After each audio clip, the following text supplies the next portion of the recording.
So, in our way, the Inahayuka, we're taught to test 3 times.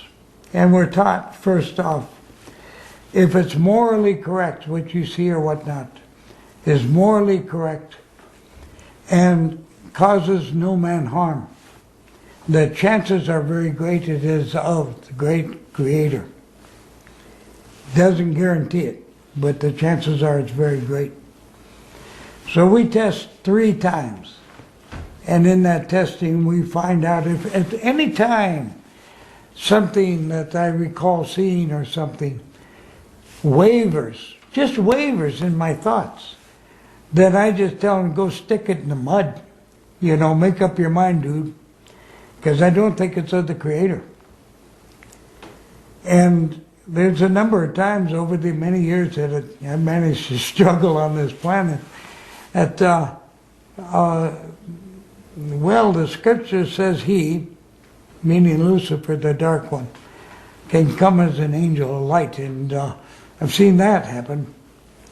And in the testing, the 3-way testing, often it would either waver if it's not of the Creator, or blink off would go the sight of the Christ-like, angelic-like, Christ-like being that any would accept to be Jesus.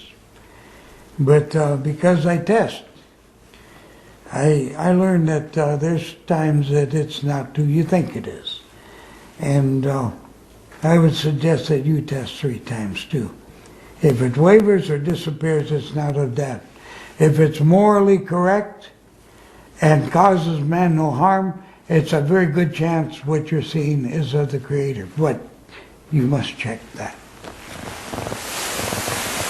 All right, in 72, 74, I went on a 69-day fast.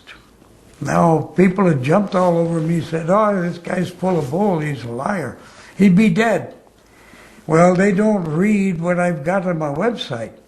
I tell them flat out, I took vitamins and juices. Now, period. Get that in your head. Don't say I'm full of bull because I made the statement I fasted 69 days. I fasted nothing,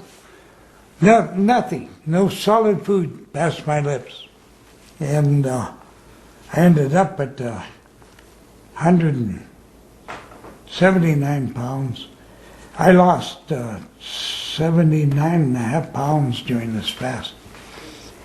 And gives you an idea, I was a pretty big man at the time. But somewhere along in that fast, in the 40-day area, 40-day period between the 40th and 50th day, I started seeing something. Now this is why I'm walking about, just doing my daily life. And suddenly the vision came, and it didn't stun me to the point where I had to sit down just to watch. I could just go about doing what I'm doing. Split. Seeing what I'm seeing and seeing what I need to see to get the day's work done and chores done. But it constantly split of 2 minds. And didn't go on very long. An hour maybe, that first time. And then it stopped.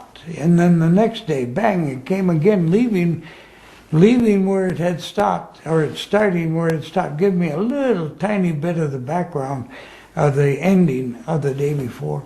Kind of a reintroduction. And then continued on for about an hour, maybe an hour and a half, the second day. And then it stopped. And the third day it occurred again, until I had, over the 3-day period, I had this great scene. And it was nothing that I wanted to see.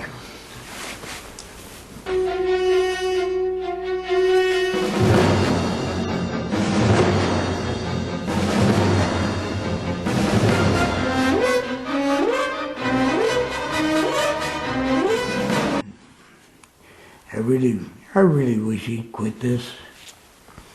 At least give it to somebody else.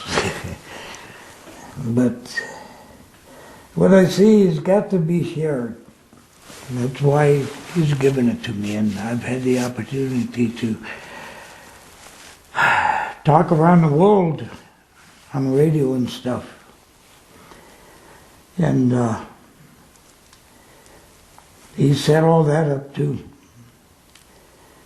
But I sure wish he'd give this to somebody else.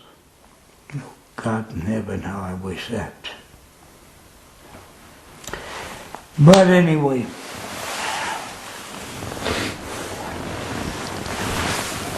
don't say men don't cry. I consider myself a man.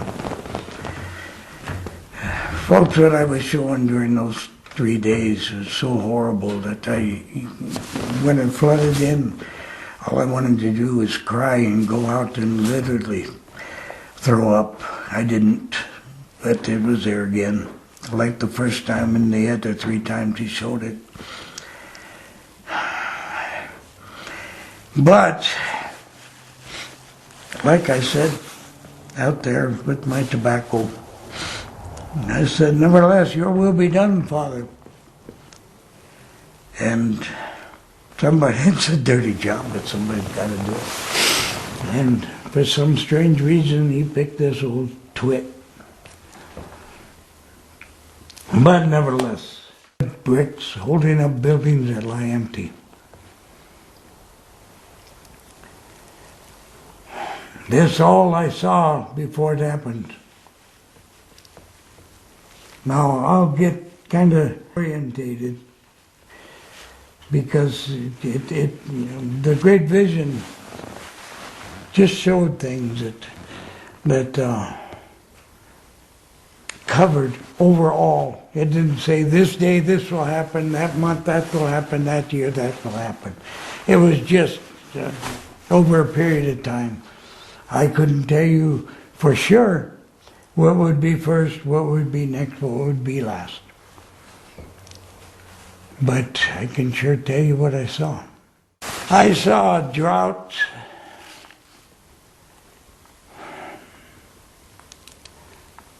so big.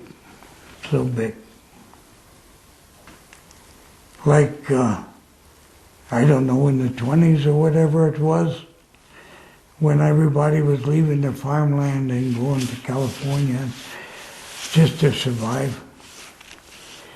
Just drought, winds, dry, hot. Oh my gosh, it was hot. No plants.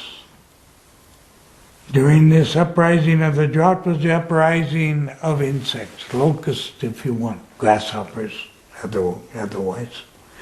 Big ones, like that, you know, pretty colors.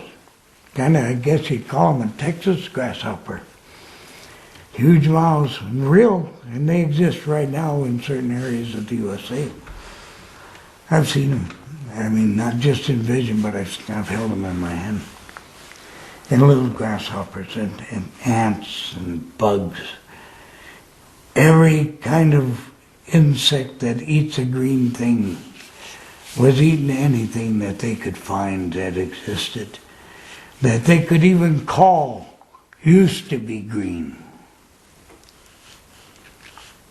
And there was no food for us because of this drought, and our children are starving to death. Little kids, tummies extended, like the adults you see at Holocaust movie things. Like in Africa, you see these little kids with big eyes, but they were our children, they were not an African. This time, folks, Africa's coming here.